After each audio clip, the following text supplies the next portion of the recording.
বাংলাদেশে যদি কারো ব্যাচেলর কমপ্লিট থাকে তাহলে তার কি আবারও হাউস বিল্ডিংয়ে আসা উচিত হবে? সো এই একটা বিষয় নিয়ে বাংলাদেশিদের মধ্যে প্রচুর কনফ্লিক্ট হয়।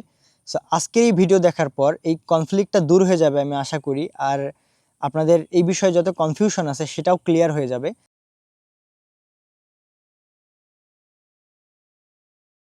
সো বাংলাদেশে যাদের অলরেডি ব্যাচেলর কমপ্লিট আছে, আপনারা কেন আবার হাউস বিল্ডিংয়ে আসতে পারেন, এটা কেন ভালো সিদ্ধান্ত হবে, আমি তার পিছনে একটা লজিক দিব। আর এই একটা লজিকই যথেষ্ট আপনাকে এই টোটাল প্রসেসটা বোঝানোর জন্য।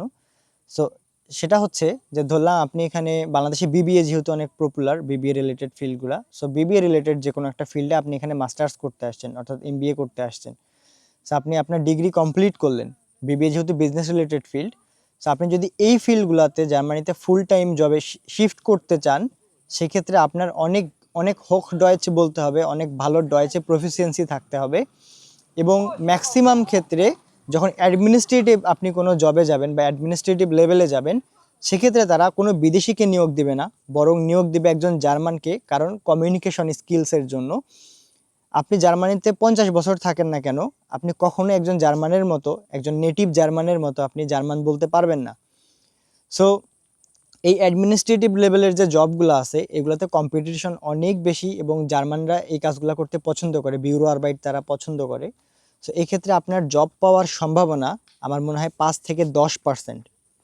আর আপনি যদি আপনার রিলেটেড ফিল্ডে জব না পান, আপনাকে যদি ম্যাকডোনাল্ডসে বা অন্যান্য যে কোনো হোটেলে, রেস্টুরেন্টে বা শপিং সেন্টারে যদি জব করতে হয়, সেক্ষেত্রে কিন্তু আপনার স্যালারি আর ওই এমবিএর স্যালারির সমান দিবে না।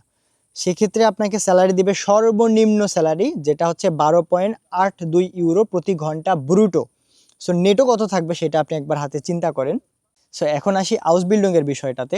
আমি একটা পপুলার হাউস বিল্ডিং সিলেক্ট করি, লাইক ফ্লেগে ফাকমান। সো আপনি যদি ফ্লেগেতে হাউস বিল্ডিং কমপ্লিট করেন, তাহলে আপনি প্রতি ঘন্টায় স্যালারি পাবেন 22 থেকে 23 ইউরো, অনেক অনেক জায়গায় 24 ইউরো পর্যন্ত।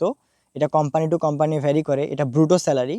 তো কোথায় দেখেন 12.81 ইউরো, আর কোথায় আপনার 22 থেকে 23 ইউরো বা 24 ইউরো, এটার মধ্যে একটা হিউজ পার্থক্য আছে। আর দিন শেষে কি, মানিটা ফ্যাক্ট। আপনি যদি একটা হাউস বিল্ডিং করে আপনি যদি বেটার আর্ন করতে পারেন, তাহলে আমার মনে হয় না যে আপনার ওই যে কতদূর পড়াশোনা করছেন, কোন ভার্সিটিতে পড়ছেন, আপনি এমবিএ করছেন না বিবিএ করছেন, না কোন কোম্পানিতে জব করছেন বাংলাদেশে, এটা খুব একটা ফ্যাক্ট।